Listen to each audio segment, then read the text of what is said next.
we are back, and we kind of have some exciting news. We do? We took our first trip outside of the home. We ventured out to a new adventure. Yeah, field trip. Yeah. First one since Statue of Liberty? No, No, New no. York That's Empire where we State went. Building? Yeah, I know. Empire State Building. Yeah, that was last year. So. That was pre-COVID. Normally, every summer we like to take the kids on an adventure. We usually try to go away. Last year it was. Where did we go last year? No, last year we did renovations, so we didn't go away. Oh, But you the year didn't go before, we went to Ocean City, Maryland, and Right. Mystic, Connecticut. You know, we've done Jamaica, we've done Massachusetts. We did Plymouth, Massachusetts. Yeah, and we always try to make it like a learning adventure / like going away and just having fun, like going to the beach and, you know, doing a whole bit. But this year we decided to take the kids because of the whole quarantine COVID-19 thing. We made it like a little staycay, mini vacay. And we went to Ellis Island and Statue of Liberty. Yeah, that was a trip we wanted to do for a while, or a day trip. Yeah. You know, and Yeah, it was a pretty quick day trip. It was really exciting because, again, the kids haven't been out in so long, and because of the safety guidelines and things being slow to open up, we figured this will be a great way to kind of end summer and transition them into school and just have it be fun and just cool, you know? just get out and hopefully it's safe, But which was my biggest concern. I mean, we're all like super careful. I think pre-COVID, I've always been super careful, making sure we have sanitizer, you know, wipes, all that stuff. But of course, this year, it's even more so. When we went, you know, I was under the impression, what I heard, was that they will follow all of the social distancing guidelines. They didn't.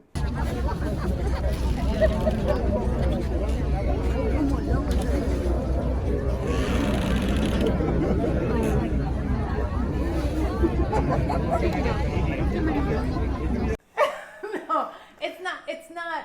Well, they did and they didn't, right? All the markings were there. When we were online, all of the markings were there because you have to get online. Like, first you have to get your tickets. You have to buy your tickets at this, you know, like, place. And then you then have to go online when they're ready to board the ferry. And they have markings that will position you 6 feet apart and everything.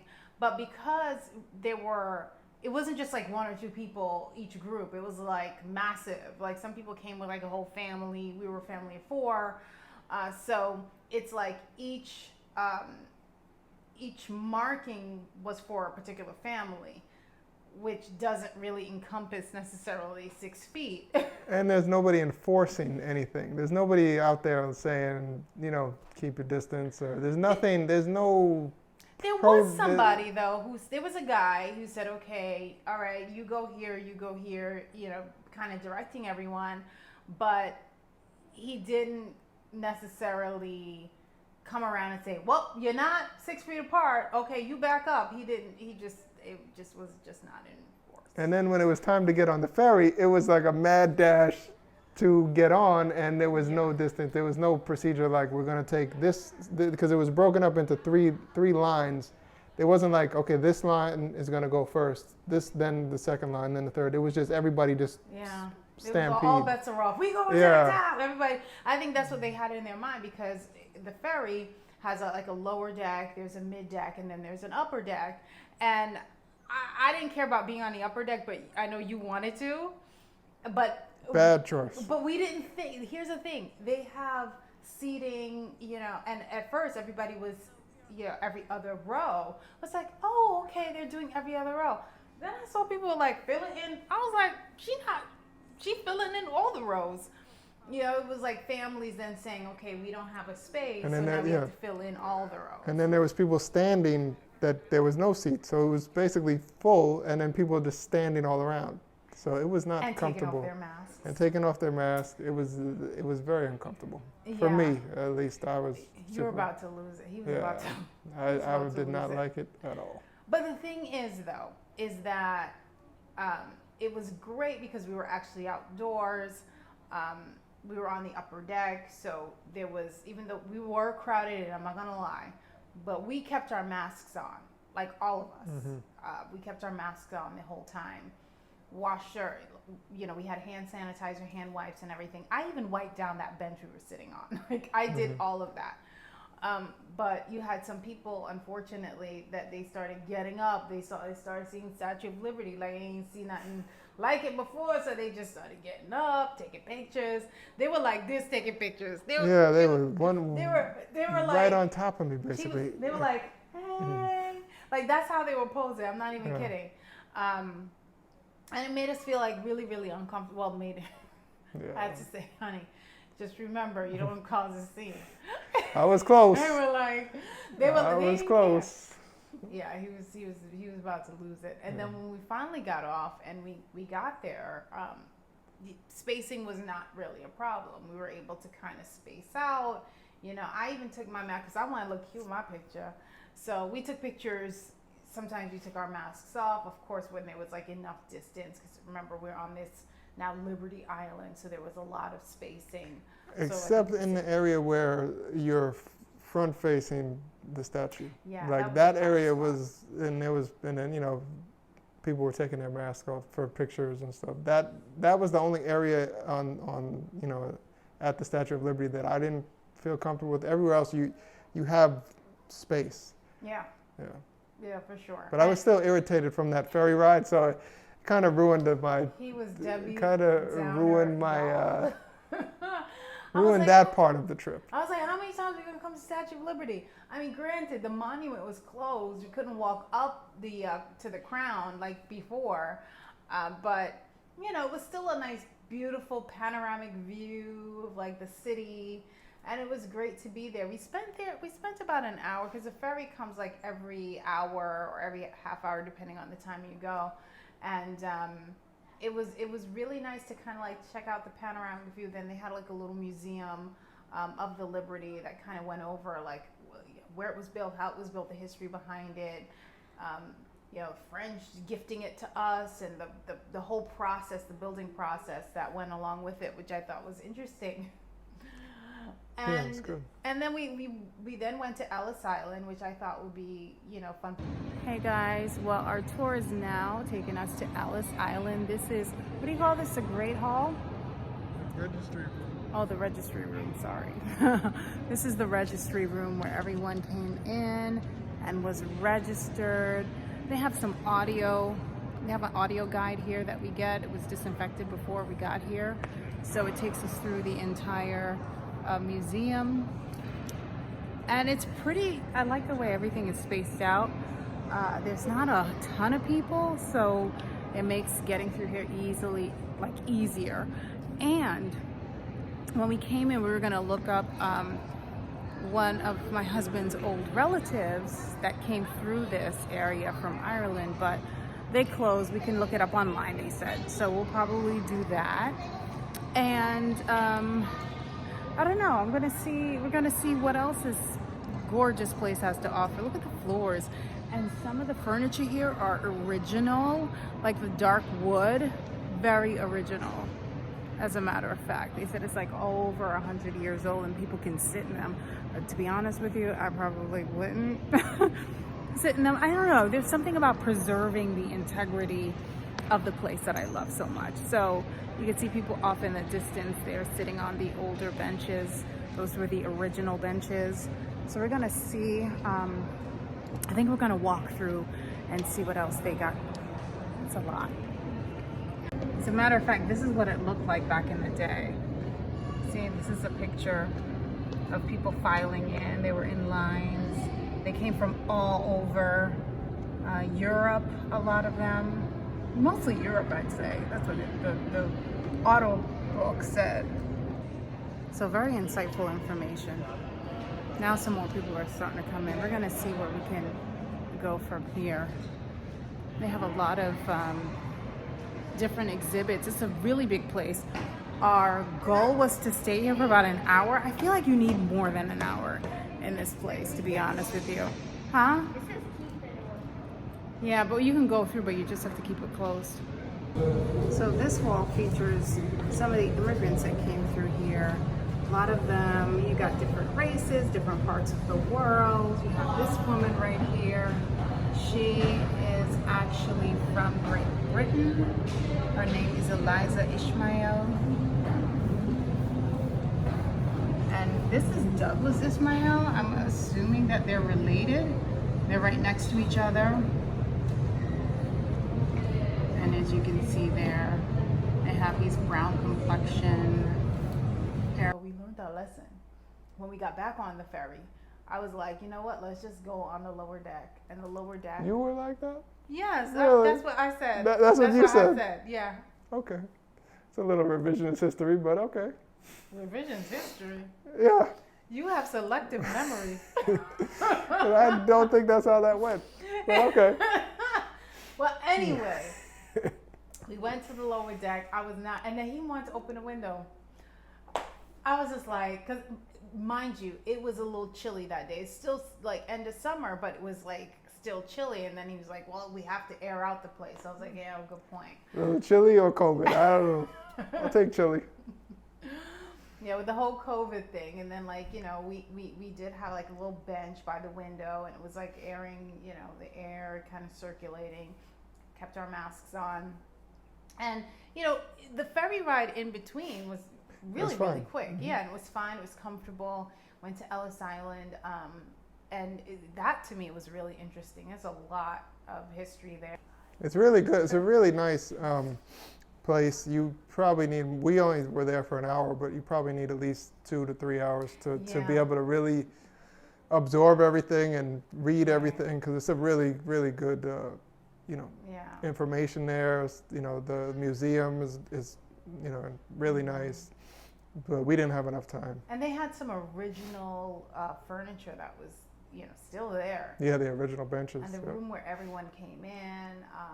Most of the people that we did see, there, you know, people from Europe.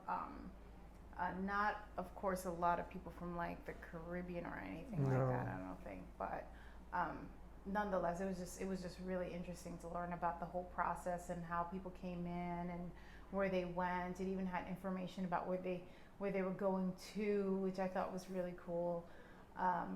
But yeah, you did definitely need more time. It was just not enough time to go through the whole thing. Yeah, I enjoyed that more than the Statue of Liberty. I definitely would want to go back there. Yeah, the thing is, if you are going to check it out, I would definitely say go for it. But just know, I think a few things to keep in mind. Number one, watch your times, because we actually got there late. I should have prefaced by saying that. We missed the ferry that we were supposed to get on because we went to the wrong place to get tickets. Yeah. It was a lot more complicated because there's Governor's Island. There are a bunch of different docks in which you leave from. Like if you wanted to go to Governor's Island, it was someplace completely different, which is where we were initially. So that ate up a lot of time. And then when we finally figured it out, we were like rushing, and then we had just missed it by literally seconds. And we had to wait an hour. Supposed to get on at 12:30, we wound up having to wait till 1:30. Yeah, which is not good.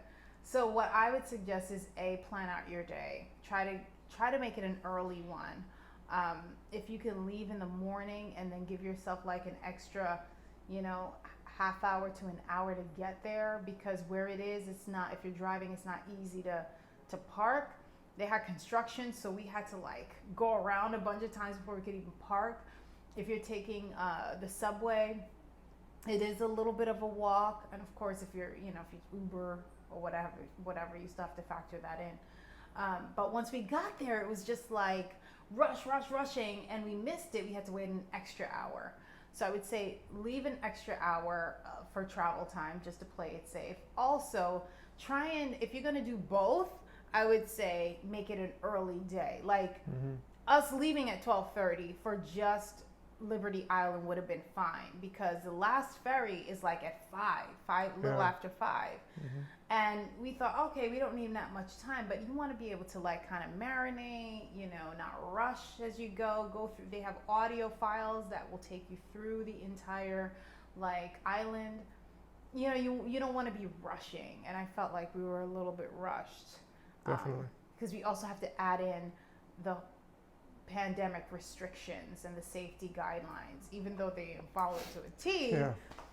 we still had to like factor that in. Well, they are limiting, I think, the amount of people that are on the ferries. They are? They're supposed to. I mean, the person who got us the tickets said that I can't remember the number, but this could be just because people aren't comfortable, but their ridership is way down. Oh yeah, when we sure. went to check in, she was just like, oh, normally it's like, I think normally it's like 200,000 a day or something, and they were down, and then now it's like 20,000. I can't remember I the thought exact she number. said 2,000 Maybe a day. It went down to 2,000. I don't know though, because there was the ferry that we were on. There was several hundred people on that ferry. Yeah. So it does. and it's I'm every, sure it varies, yeah. and I'm sure once you're watching this, those numbers are kind of going to be obsolete, because I think it changes day to day.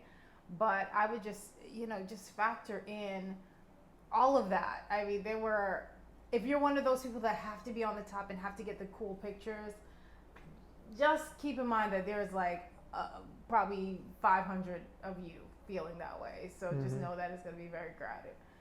So, but it was fun. I think the kids had fun too. They had a good time. I think now we do want to go back, and when we do, we'll probably budget our time a little bit better. Once we were done, we were like starving. But I think it was a great time. Well worth the visit, well worth the trip. I've always wanted to go to Statue of Liberty and just never got there. So. Yeah, it was good. Good to get out. It's been a long time. And in the house, so. Anything else you do differently? No, just get on the middle deck or the lower deck. Yeah.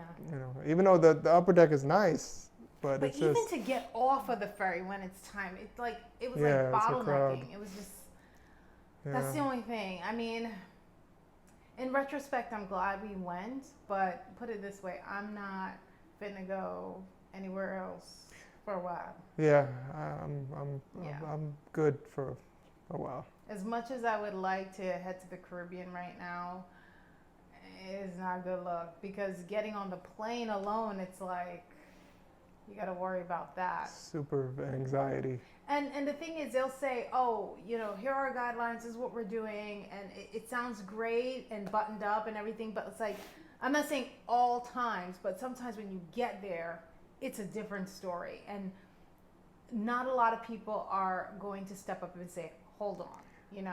Because I even felt uncomfortable about saying, could you back up? I've done it before, but you just don't know what kind of energy. And when you have the kids with you, you just want to, And sometimes I'm so angry that I feel like if I'm going to say something, or I'm so annoyed, if I think if I'm going to say something, it's not going to come out right, and it may entice, an argument.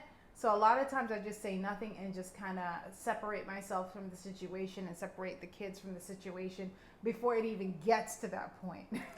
Yeah, because the problem is that obviously, if you're watching the news, that there's people that feel very strongly about masks and wearing the mask and being safe, and there's other people that don't. So we were there. I mean, and not to say it was a large portion of the people there, but there was definitely some people there that weren't trying to wear those masks. Wow. Which I understand if you have the distance, that's fine. But when the distance isn't there and you're taking the mask off, that's, I don't care that we're outside in that situation, because you're still close enough. Right. So that was my issue. But. And I'll say this, I don't mind taking off the masks or people taking off their masks, as long as it's, you're at a safe distance. And when I say safe distance, you're outdoors, you're not like this close, or even 4 feet, or even 6 feet. It has to be like a nice, comfortable distance where You know, we're not talking or bumping into each other. And if it's to take a quick picture, like for me, we took our masks off just to take a picture. But there was nobody no one near around, us. Yeah. You know, so we felt safe and we felt it was okay to do so. But, you know, just know that if you're around a lot of other people, they're not going to feel the same way, you know, and you may be in that situation where you want to say, get up off of me, you are way too close, but you have to either just like walk away or just, I don't know, say it with a smile. Do you mind? You know, like, it's just one of those things. I don't know. But anyway. So are people supposed to watch this whole thing and then watch more footage of this? No, I'm going to insert it in. No. I'm hoping to do that. This is really long. I know. I don't know. I'll clip it up. I'll nice it up. Yeah. All right, guys. Thanks for watching. Yes, thank you. See you soon. Hopefully. Until our next adventure, which probably won't be for a while. Let us know if you've done anything during the pandemic, once things started to reopen, or if you thought like, you know what, we're not ready. We'd love to know and hear what you have to say and what your thoughts are. Sounds good. Sounds good. Yes. See you guys. Don't forget to like, comment, and subscribe, please. Bye. Do you think anybody ever really does that though? Like, I hope they do. Because every YouTube video, watch, like, comment, and subscribe. I never do it. So you can get notified. Yeah. All right. Bye.